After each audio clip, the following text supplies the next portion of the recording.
बिस्मिल्लाहिर्रहमानिर्रहीम। मुझे एक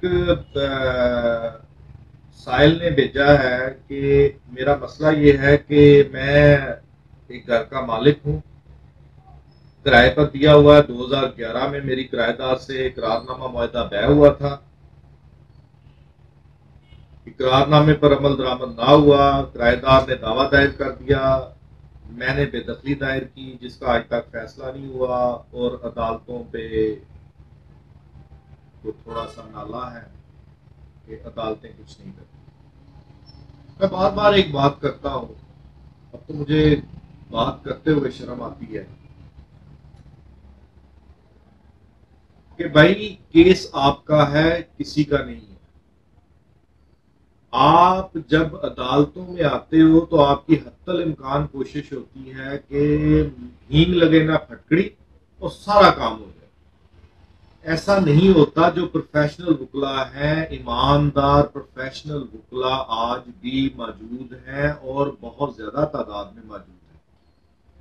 मसला ये होता है कि आप उनको फी नहीं पे करते।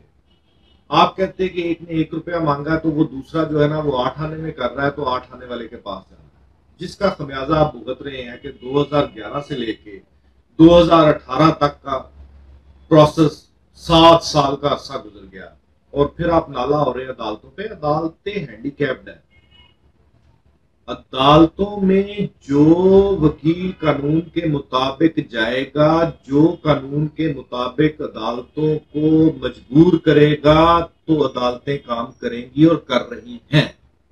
एक बात आपको बता दें, इसलिए अदालतों से आपका नाला होना जो मेरी समझ से बाला था। अब सर इसमें कानून है। पहली बात तो आप ये ज़हन में रखें कि बेदखली किराएदारी के जो कवानीन हैं उसमें अब तो कानून बड़ा वाज़ेह हो गया है।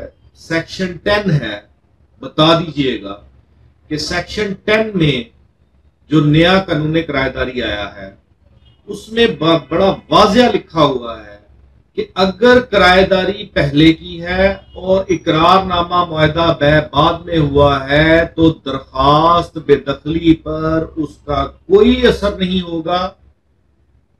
वो ये ग्राउंड ले ही नहीं सकता किराएदार कि क्योंकि मैंने दावा दायर किया हुआ है, मैंने उसमें स्टे लिया हुआ है, इसलिए मुझे इस कानून के तहत बेदखल नहीं किया जा सकता। ये सेक्शन 10 बड़ा वाज़ेह अल्फाज में लिखा हुआ है कि वो सुप्रीम कोर्ट का ऑर्डर ले आए अपने उस दावे में, वो भी इफेक्ट नहीं करता क्योंकि ये कानून पार्लिमान ने पास किया है और इस कानून के अगेंस्ट कोई नहीं जा सकता, ना सुप्रीम कोर्ट ऑफ पाकिस्तान जा सकता है। इसलिए आप अपने वकील साहब से कहें कि अगर मेरी बेदखली पर इस इकरारनामे का कोई असर नहीं है तो फिर इतनी देर क्यों हो गई उसको बेदखल करने में।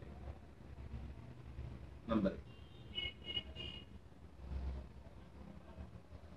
नंबर 2, कानून कहता है कि जो इकरारनामा मुआहदा तय है, जो agreement to sale of a property है, उसकी कोई कानूनी हैसियत नहीं। वो कोई राइट्स क्रिएट नहीं करता जमीन पर जब तक कि वो एग्जीक्यूट ना हो जाए। जमीन के मुतल्लक इकरारनामा मुआहदा तय कोई हैसियत नहीं रखता। वो दो पार्टियों के दरमियान एक वादा है कि हम इस वादे को इफा करेंगे। एक पार्टी नहीं करती इफा तो दूसरी पार्टी अदालत में चले जाती है। वो 20 साल लड़े, वो 15 साल लड़े, वो 10 साल लड़े। अगर आपने दरखास्त बेदखली दायर कर दी है, एविक्शन पिटीशन आपने दायर कर दी है, तो उसने सिर्फ एक पॉइंट देखना है कि नंबर 1, क्या रिलेशनशिप एग्जिस्ट करता है किराएदार का और मालिक मकान का। Answer to that question is yes.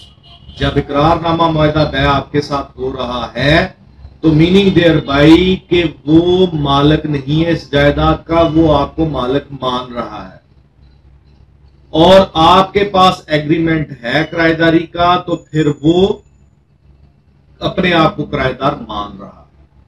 जब ये रिलेशनशिप एग्जिस्ट हो जाता है तो फिर आगे कानूनी ग्राउंड्स आ जाती हैं। क्या उसने रेगुलर किराया पे किया, नहीं किया, बाहर जाए,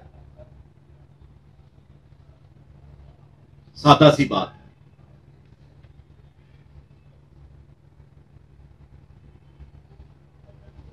बहुत सारी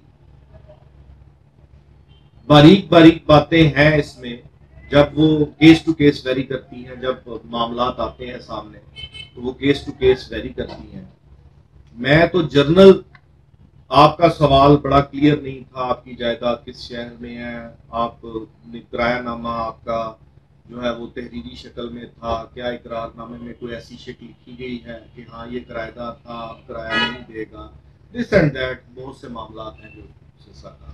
लेकिन सुप्रीम कोर्ट ने एक व्यू दे दिया हुआ है इसी सेक्शन 10 की रोशनी में कि जब तक उसके नाम जमीन ट्रांसफर नहीं होगी किराएदार के नाम, उस वक्त तक, उस दिन तक वो किराया अदा करने का पाबंद है, अगर उसके अदरवाइज कोई तहरीरी शक्ल में मुआहदा नहीं हुआ तो। इसलिए मेरा आपको मशवरा यह है कि आप अपने वकील साहब से इस बारे में बात करें, उसके तमाम कागजात को पढ़ें, पढ़ने के बाद खुद भी पढ़ें, खुद अपने केस को पढ़ें और पढ़ने के बाद ये मामला आप उनके सामने। उम्मीद करता हूं कि मैंने आपके सवाल का जवाब